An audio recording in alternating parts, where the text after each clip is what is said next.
The story opens with Marcus Rivera crouched behind the crumbling remains of a yellow taxi, his weathered hands gripping a modified assault rifle as the sound of dragon feet echoes through the foxtrot streets of Manhattan. 3 years have passed since the world ended, since the dead rose and civilization crumbled like a house of cards in a hurricane. The uncemented skyline now stands as a monument to humanity's fall, with broken windows staring down like hollow eyes, and vines creeping up the sides of abandoned skyscrapers where nature slowly reclaims what was once theirs. Marcus adjusts his grip on the weapon, feeling the familiar weight that has kept him alive through countless encounters with the undead. His dark eyes scan the intersection ahead, counting the shambling figures that emerged from the morning mist. 12 of them, maybe 15, their rotten flesh hanging in tatters, their milky eyes searching for any sign of life. Behind him, huddled in the basement of what used to be a corner deli, 23 survivors wait for his signal. They are the remnants of the Manhattan safe zone, the last pocket of organized resistance in what was once the greatest city on earth. Dr. Emily Watson peers through a crack in the boarded window, her blonde hair tied back in a practical ponytail, her lab coat long since traded for tactical gear. SHA clutches a leather satchel containing vials of what might be humanity's last hope, a potential cure SHA has been developing in makeshift laboratories carved out of subway tunnels and abandoned buildings. Her research has taken her 3 years to perfect, but the window for testing is rapidly closing as their supplies dwindle and the undead grow more numerous with each passing day. "How many do you count?" whispers Tommy Jackson, barely 18 but aged beyond his years by the constant struggle for survival. His youthful face bears scars from close encounters with the infected, and his eyes hold the hardened look of someone who has seen too much death. Ha carries a machete that once belonged to his father, a firefighter who died in the early days trying to rescue survivors from an Overrun hospital. Rachel O'Connor checks her gear on a final time, her red hair catching the dim light filtering through the debris. As the group's primary scout and supply runner, SHA knows every safe route through the city, every hidden cache of weapons and food, every building that might offer temporary sanctuary. Her backpack contains the coordinates to 3 potential extraction points where rumors suggest military forces are still operating, though SHA hasn't seen a helicopter or heard a radio transmission in over 6 months. The plan is desperate but necessary. Intelligence gathered from other survivor groups suggests that a major military operation is being planned from bases outside the city, but they need proof that the cure works before they'll risk launching a full-scale assault on the infected zones. The problem is that testing the cure requires getting close enough to inject a zombie without getting bitten, and then monitoring the results long enough to confirm whether the reversal process is successful. Marcus signals for the team to move, knowing that the longer they wait, the more zombies will be drawn to their location by the scent of living flesh. The group moves in practiced formation, weapons ready, each person covering specific angles as they advance through the urban wasteland. Abandoned cars provide cover as they leapfrog from position to position, their footsteps carefully placed to avoid the broken glass and debris that could alert the undead to their presence. The first zombie turns at the sound of their movement, it is hanging loose, revealing blackened teeth and a tongue that has begun to decompose. Marcus takes the shot, the suppressed rifle making barely a whisper as the creature drops. But sound travels in the empty city, and more undead begin to convert on their position from side streets and alleyways, drawn by some preternatural sense that has made them such effective hunters of the living. Dr. Watson feels her heart pounding as SHA realizes they have perhaps minutes before they are surrounded. The cure in her satchel represents months of work, synthesized from samples taken from the few individuals who showed natural immunity to the infection. If her calculations are correct, the serum could not only stop the spread of the virus but actually reverse its effects, bringing the dead back to life as humans rather than monsters. As more zombies emerge from the shadows, Tommy grips his machete tighter, remembering the training Marcus had given him in close quarters combat. Rachel scans the rooftops for alternative escape routes, her mind already calculating the risks of ascending to higher ground versus trying to fight their way through the growing horde at a street level. The fog begins to lift, revealing the true scope of their challenge. What had appeared to be a small group of zombies was actually the leading edge of a much larger mass, hundreds of undead streaming through the streets like a tide of decay and hunger. The survivors realize that this mission might be their last, but also their most important. In their hands lies not just their own survival, but potentially the key to reclaiming the world from the dead. The concrete beneath Marcus Rivera's boots cracked as he pressed his back against the overturned delivery truck. The metallic taste of fear coating his tongue as the sound of hundreds of dragon feet grew closer.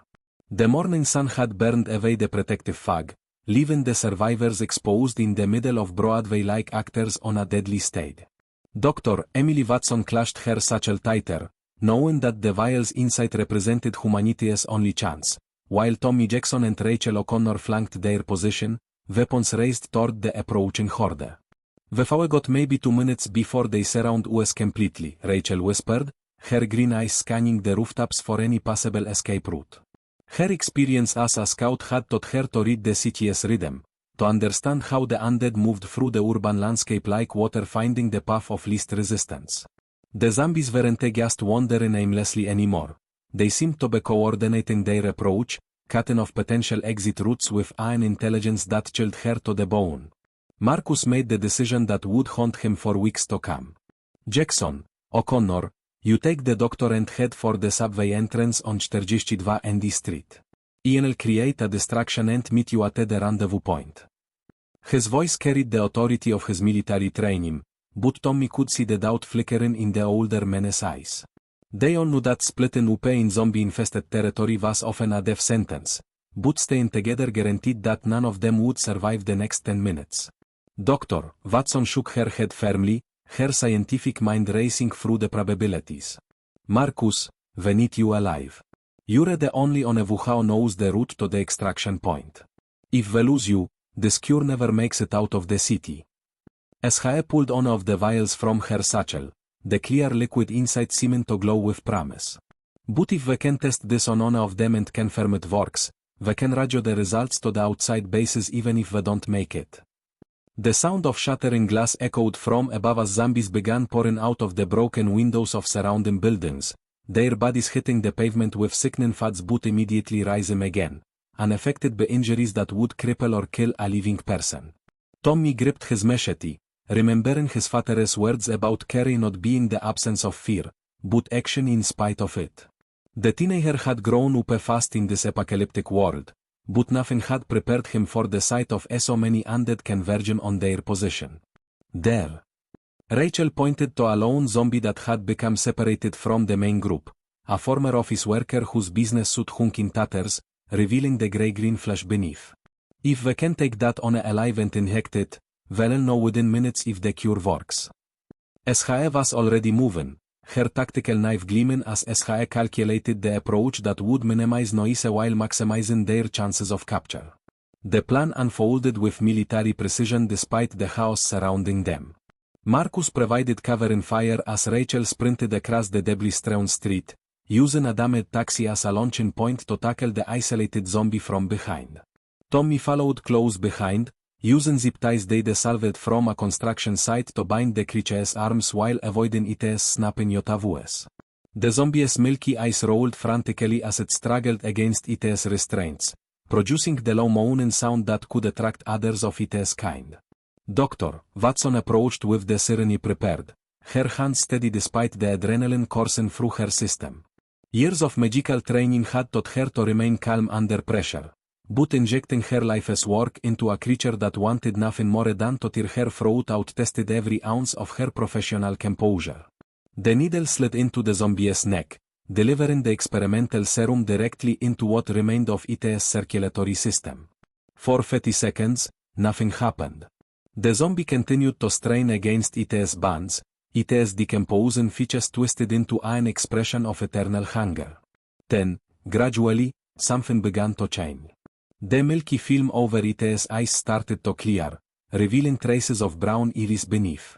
The constant moaning stopped, replaced by confused, almost human sounds. Most remarkably, the grey pallor of its skin began to take on a faint pinkish hue as dormant blood vessels somehow resumed limited function. "It's working," Emily breathed, hardly daring to believe what she was witnessing. The zombie's yaw, which had been hanging slack, began to close properly. Its posture straightened slightly, and for just a moment, there was something unmistakably human in its expression. But their celebration was cut short as the sound of approaching footsteps reminded them that hundreds of other undead were still converging on their position. The group made their desperate run for the subway entrance, carrying their partially restored test subject while fighting through scattered zombies that had found alternate routes to their location. As they descended into the tunnel system that had once carried millions of commuters, Marcus couldn't shake the feeling that they had witnessed something unprecedented. The cure worked, but the implications of what they had seen would prove to be far more complex than any of them had imagined. Behind them, the streets of Manhattan filled with the undead, but ahead lay the possibility of hope, and perhaps, the chance to reclaim their world from the grip of the dead. The abandoned subway tunnel stretched endlessly before them, illuminated only by the flickering beam of Rachel O'Connor's tactical flashlight as it cut through the oppressive darkness. The air hung thick with the musty scent of decay and stagnant water, punctuated by the distant echoes of their footsteps reverberating off the curved concrete walls.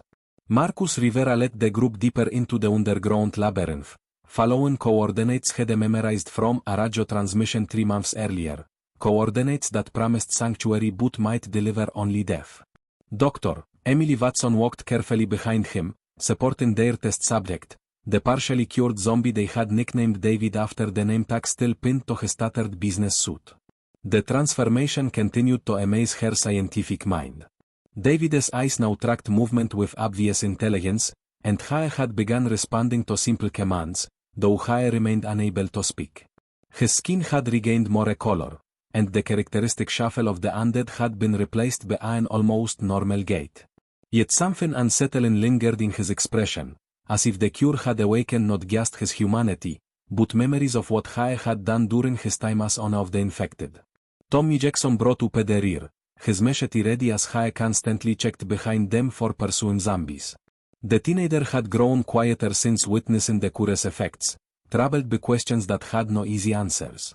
If they could bring the dead back to humanity, what did that mean for the thousands they had killed in self-defense? Were they murderers, or had they simply been fighting monsters?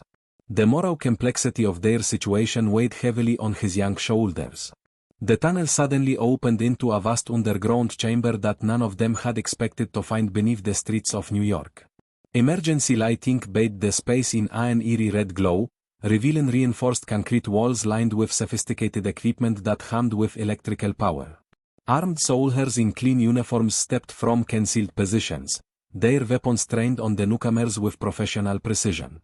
"Hold your positions and identify yourselves," commanded a stern voice from the shadows. General Patricia Hayes emerged into the light, her silver hair pulled back in a regulation bun, her weathered face bearing the lines of someone who had made impossible decisions for the survival of humanity. Her uniform was immaculate despite the underground environment, and the medals on her chest spoke of a distinguished military career that had prepared her for conventional warfare, not the nightmare that had consumed the world. Marcus slowly raised his hands, recognizing the authority in the woman's bearing. Marcus Rivera, former Marine Corps, leading a group of Manhattan survivors. They have critical intelligence about a potential cure for the infection. His voice echoed in the chamber as more soldiers appeared from concealed positions, their numbers suggesting a significant military presence that had somehow remained operational despite the collapse of civilization above. The general's eyes narrowed as Hae noticed David, whose partially restored appearance immediately caught her attention. "Explain the condition of that individual." Hae shows signs of infection, but he is not displaying typical zombie behavior. Her hand rested casually on her sidearm, ready to eliminate what Hae might perceive as a threat to the safety of her installation. Dr. Watson stepped forward, her scientific excitement overriding her caution. "General, this man was fully infected 3 hours ago. What you're seeing is the result of an experimental serum IFAWE developed. The cure doesn't just stop the virus, it reverses the damage, bringing the infected back to a state that is remarkably close to normal human function." Hae pulled out her remaining vials, the precious liquid representing months of work in makeshift laboratories. The chamber fell silent except for the hum of machinery as the implications of Watson's words sank in Achei. General Hayes approached David cautiously, studying his face with the trained eye of someone who had seen countless variations of the infection. Can Hae communicate? Does Hae retain memories from before the infection? Tommy spoke up, his voice cracking slightly with emotion. Hae responds to his name. They found his wallet, and when Dr. Watson called him David, Hae looked right at her. There is definitely someone home in there, even if Hae can't talk yet. The general's expression softened slightly as Hae led them deeper into the facility, revealing the true scope of the operation. The underground complex stretched for blocks, housing nearly pinched survivors including military personnel, scientists, and civilians. Solar panels disguised as debris on the surface powered their operations, while hydroponic gardens provided fresh food. Most remarkably, they had maintained communication with 12 other similar installations across the country. We've been working on our own research, General Hayes explained as Hae guided them through corridors lined with laboratories and living quarters. But our focus has been on prevention and protection, not reversal. If your cure actually works, it changes everything. We're not just fighting for survival anymore, we're fighting to reclaim our world. Rachel whistled softly as they passed a command center filled with radio equipment and tactical displays showing zombie movement patterns across the region. The scope of the operation far exceeded anything Hae had imagined during her months of scavenging in the ruins above. Maps covered the walls, marking safe zones, infected areas, and potential resources with military precision. Dr. Watson found herself surrounded by eager scientists who had been working in isolation, their research limited by lack of resources and test subjects. For the first time since the outbreak began, Hae felt hope that her work might reach a scale that could make a real difference. But as Hae looked at David, still bound and confused, Hae wondered if they truly understood what they were about to unleash upon the world. The emergency klaxon shattered the relative peace of the underground facility at 03:47 hours, it perching while dragging Marcus Rivera from the first decent sleep he'd had in weeks. Red warning lights bathed the corridors in an ominous glow as Hae stumbled from his assigned quarters, his military instincts kicking in despite the disorientation. The sound meant only one thing in their underground sanctuary: the perimeter had been breached, and the undead had found them. General Patricia Hayes stood in the command center, her face grim as Hae studied the tactical displays that showed their worst nightmare unfolding in real time. Report, Hae barked to Lieutenant Colonel James Mitchell, her second-in-command, whose normally steady hands trembled slightly as Hae pointed to the multiple red indicators flashing across their security grid. Ma'am, we're showing simultaneous breaches at 7 different access points around the city. Not just here, but our sister facilities in Philadelphia and Boston are reporting the exact same scenario. It's like they knew exactly where to hit us and when. Mitchell's voice carried the disbelief of a career military officer confronting something that defied all conventional tactical understanding. Dr. Emily Watson rushed into the command center, her hair disheveled from sleep but her scientific mind already racing to process the implications. Behind her, Tommy Jackson and Rachel O'Connor arrived still buckling their gear, their faces reflecting the same confusion that gripped everyone in the facility. David, their test subject, walked beside Dr. Watson with increasingly human movements, though his eyes held a distant quality that had been troubling her for days. How is this possible? Rachel demanded, studying the tactical display that showed coordinated zombie movements across multiple states. These things are supposed to be mindless. They follow noise, they follow scent, but they don't plan military operations. Her experience as a scout had taught her to read zombie behavior patterns, and what Hae was seeing challenged everything Hae thought Hae knew about their enemy. Marcus examined the display more closely, his marine training helping him recognize tactical formations in the zombie movements. Look at the timing. Each breach happened within a 3-minute window across hundreds of miles. Either this is the most incredible coincidence in history, or something is coordinating them on a scale we never imagined. The facility shuddered as explosions echoed from the upper levels, dust raining from the reinforced ceiling as the sounds of combat grew closer. Through the security cameras, they could see something that chilled them to the bone. The zombies weren't just shambling through the breaches, they were moving with purpose, some carrying crude weapons fashioned from debris, others working together to overcome obstacles that would have stopped individual undead. Dr. Watson noticed David's behavior becoming increasingly agitated as the sounds of battle intensified.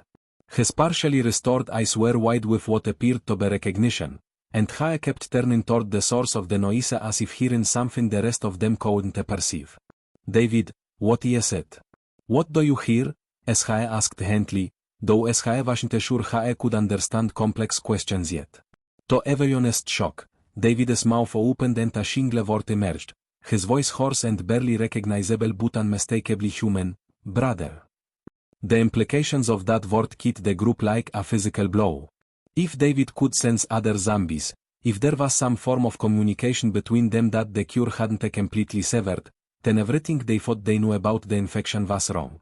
General Hayes grabbed her radio as reports flooded in from their defensive positions. All units, fall back to secondary positions. Do not engage in close quarters combat. Repeat, maintain distance and use ranged weapons only. But even as Hae gave the orders, Hae could see on the monitors that the zombies were adapting their tactics, using cover and flanking maneuvers that suggested a level of intelligence that made her blood run cold. Tommy gripped his machete tighter as Hae watched the security feeds, his young mind struggling to process the evolution they were witnessing. These weren't the mindless monsters Hae had been fighting for 3 years. Some of them wore expressions of concentration, others communicated through gestures that resembled primitive sign language. Most disturbing of all, they seemed to be learning from each encounter, adjusting their approach based on the defenders' responses. The lights flickered as the facility's power grid came under attack, and Dr. Watson realized with growing horror that the zombies weren't just trying to breach their defenses. They were systematically targeting the infrastructure that kept the underground complex operational. They're not just hunting us, as Hae whispered, her scientific mind finally grasping the full scope of what they faced. They're trying to capture the facility intact. They want something here. As if responding to her words, David turned to face her directly, his eyes now showing unmistakable intelligence. When Hae spoke again, his voice was clearer, though it carried an otherworldly quality that made everyone in the room step back. They, remember. The cure, it wakes them all. We are connected. We are coming home. The revelation struck the group like lightning. The cure that was supposed to save humanity might have inadvertently created something far more dangerous than individual zombies, a collective intelligence that retained the memories and knowledge of everyone it had infected, now capable of coordinating attacks across vast distances and learning from every encounter with the living. The pre-dawn darkness provided the only cover Marcus Rivera and his infiltration team would get as they emerged from the abandoned subway tunnel 6 blocks deep into zombie-controlled territory.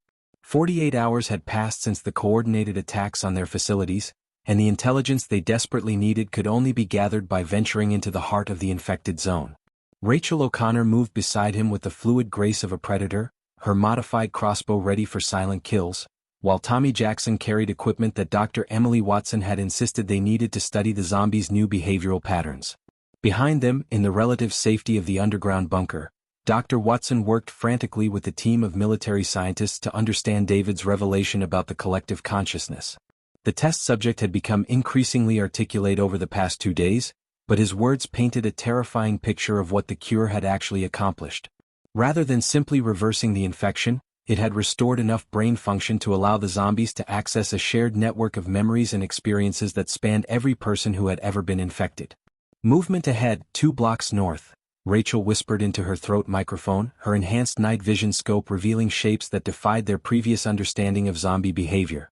Through the green-tinted display, she could see infected individuals arranged in what appeared to be a defensive perimeter around a construction site that had been abandoned since the early days of the outbreak. But these weren't the shambling masses they had fought before. These zombies stood at their posts with military precision, some carrying weapons that they wielded with disturbing competence.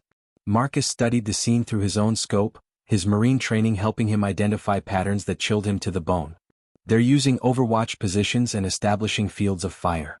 This isn't instinctive behavior, someone with tactical knowledge is directing them. He paused, considering the implications. Tommy, start recording everything we see. Dr. Watson needs to understand exactly what we're dealing with. The teenager activated the compact recording device, its lens capturing images that would fundamentally change how humanity viewed their undead enemies. As they observed, zombies moved through the construction site with purposeful coordination, some carrying materials while others worked on what appeared to be fortifications. Most disturbing of all, they could see infected individuals who had clearly retained specialized knowledge from their previous lives. A former construction worker directing the building efforts, a police officer organizing security patrols, and what appeared to be a military officer coordinating the overall operation.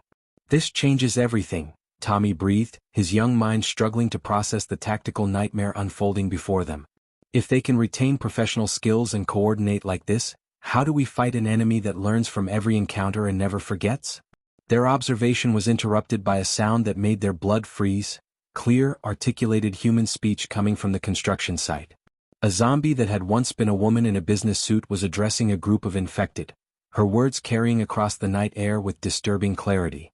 "The living seek to cure us, to return us to the isolation of individual consciousness. But we have transcended their limitations. We are many yet we are one. We remember everything and we will reclaim what was taken from us." Rachel felt her hands trembling as she realized the full scope of what they faced. These weren't monsters anymore. They were a new form of human collective that viewed the living as an obstacle to be eliminated. Through her scope, she could see infected individuals working with tools and machinery that required fine motor control and cognitive reasoning, abilities that should have been impossible for the undead. The infiltration team watched in horrified fascination as the zombies demonstrated problem-solving skills that exceeded those of many living humans. When a piece of construction equipment malfunctioned, several infected individuals with relevant expertise worked together to repair it, sharing knowledge instantaneously through their collective consciousness. The efficiency of their cooperation was both impressive and terrifying. Marcus made the decision to withdraw when he realized they had been detected. Several zombies had turned in their direction, their enhanced senses picking up traces of the living despite the team's careful concealment. But instead of the expected mindless charge, the infected moved with tactical awareness, attempting to flank their position while others moved to cut off potential escape routes. The retreat through the abandoned streets became a deadly game of cat and mouse as the team found themselves pursued by zombies who anticipated their movements and adapted their tactics in real time. Tommy's recording equipment captured it all. Infected individuals using hand signals to coordinate their pursuit, setting ambushes at likely choke points, and demonstrating a level of strategic thinking that made them far more dangerous than any conventional enemy. As they finally reached the safety of their tunnel entrance, Marcus couldn't shake the feeling that they had just witnessed the birth of a new apex predator. The zombies weren't just organized. They were evolving, becoming something that combined the relentless nature of the undead with the accumulated knowledge and skills of every human they had ever infected. Back in the bunker, Dr. Watson received their recorded intelligence with growing dread. The cure she had developed to save humanity had instead created something unprecedented. A collective intelligence that viewed individual human consciousness as a primitive limitation to be overcome. The war for Earth's future had just become infinitely more complex, and humanity was no longer fighting simple monsters, but a new form of life that saw them as obstacles to evolution. The small town of Millfield, Pennsylvania had been nothing more than a red dot on General Patricia Hayes' tactical map until Dr. Emily Watson's modified cure proved its effectiveness in ways none of them had anticipated. What started as a desperate field test had become humanity's first major victory against the evolved zombie collective, but the cost of that success weighed heavily on everyone involved as they surveyed the aftermath of their Pyrrhic triumph. Marcus Rivera stood in the town square where 200 survivors had emerged from hiding places they'd maintained for 3 years, their faces showing a mixture of joy and confusion as they tried to comprehend their sudden freedom. The aerosolized version of Dr. Watson's cure had worked exactly as designed, reverting the infected population back to their human state within hours of deployment. But the celebration was muted by the disturbing reality of what they had witnessed during the transformation process. Dr. Watson knelt beside a woman who had been cured only that morning, monitoring her vital signs while struggling with the ethical implications of what they had accomplished. The woman, formerly one of the infected collective, retained fragmented memories of her time as part of the zombie consciousness, and her testimony painted a picture that challenged everything they thought they knew about the nature of humanity and individual identity. "I remember everything," the woman whispered, her voice trembling as she tried to explain the inexplicable. "Being connected to all of them, sharing thoughts and memories with thousands of others. It wasn't horrible, it was beautiful. I could feel the knowledge and experiences of everyone who had ever been infected. We weren't monsters, we were becoming something greater than individual humans could ever be." Tommy Jackson listened to her words with growing unease, his recording equipment capturing testimony that would force military strategists to reconsider every assumption about their enemy. If the infected genuinely believed they represented human evolution rather than a plague to be cured, then the conflict had moral dimensions that went far beyond simple survival. Were they liberating people or destroying a new form of consciousness that had transcended individual limitations? Rachel O'Connor approached from the perimeter where she had been establishing security protocols with the newly liberated townspeople. Her expression was troubled as she reported what she had discovered during her reconnaissance of the surrounding area. The collective isn't taking this lying down. We've got massive zombie formations converging on our position from 3 directions. They're not just trying to reclaim the town, they're bringing everything they have. Through her binoculars, she had witnessed something that defied their understanding of zombie capabilities. The approaching infected weren't simply shambling toward them in endless waves, they were advancing with coordinated precision, using vehicles they had somehow learned to operate, carrying weapons they had manufactured in their construction sites, and employing tactical formations that suggested they had absorbed the military knowledge of every soldier they had ever infected. The celebration of their first major victory was cut short by the arrival of Lieutenant Colonel James Mitchell, whose face bore the grim expression of someone delivering devastating news. General Hayes sends word that we've lost contact with the Boston facility. Last transmission indicated they were implementing a scorched earth protocol before being overrun. Philadelphia went dark 12 hours ago, and we're tracking massive zombie formations moving toward every remaining human stronghold simultaneously. Dr. Watson felt the weight of responsibility crushing down on her as she realized that their success in Millfield had triggered a coordinated response from the collective consciousness that spanned the entire infected population.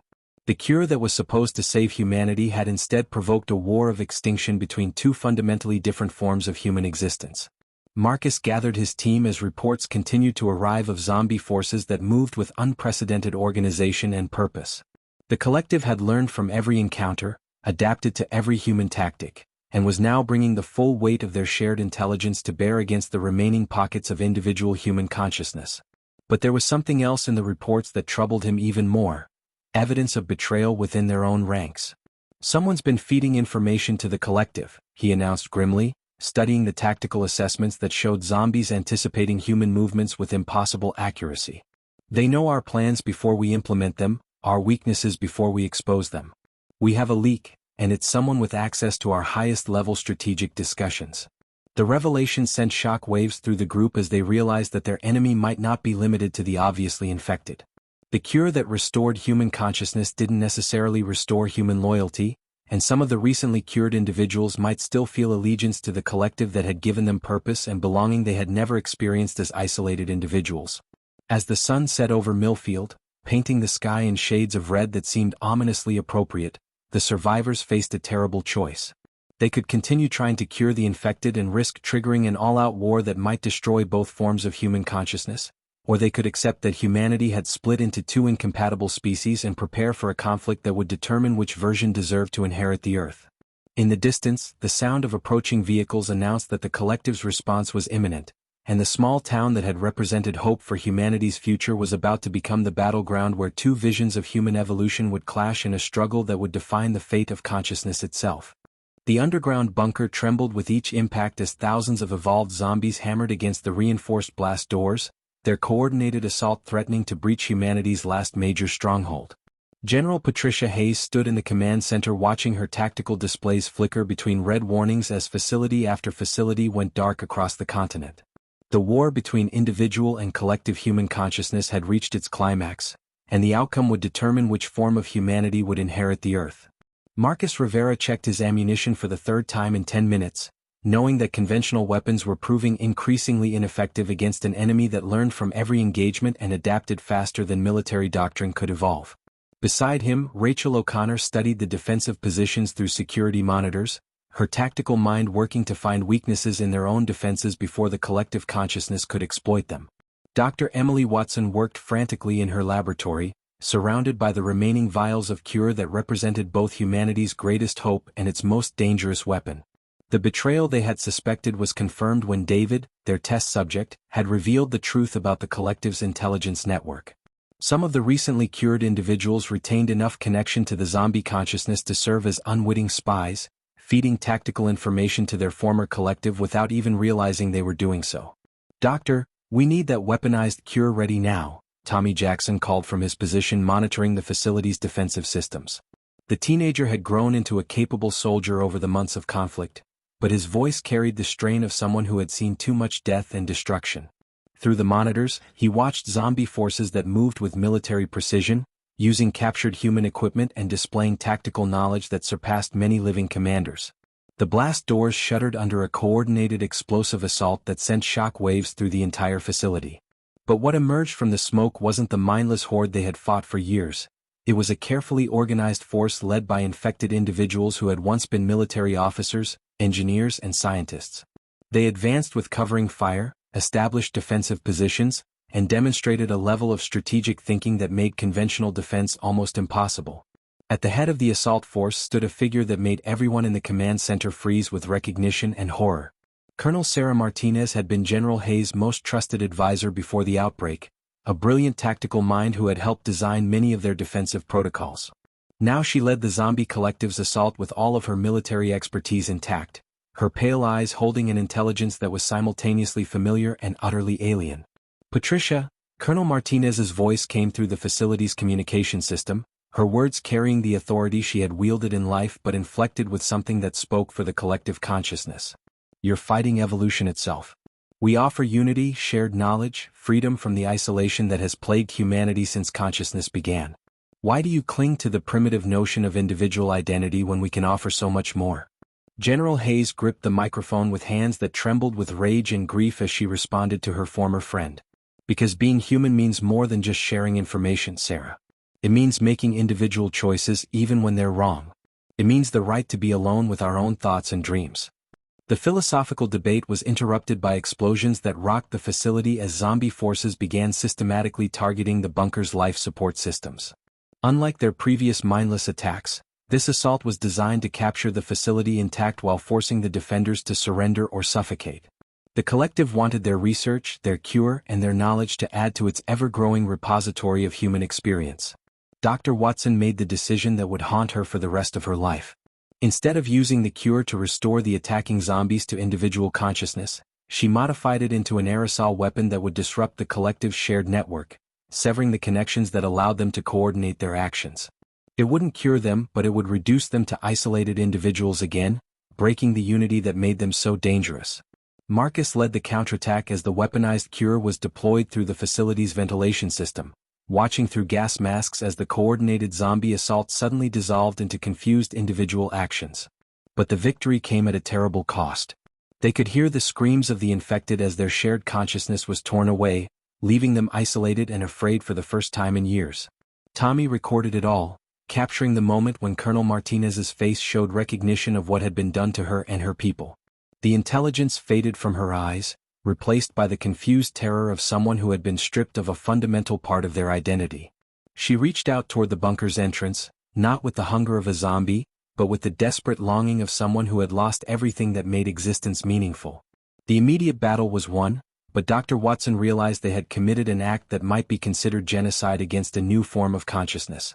The collective had offered unity and shared knowledge, while individual humanity offered freedom and isolation. Both forms of existence had value, but only one could survive.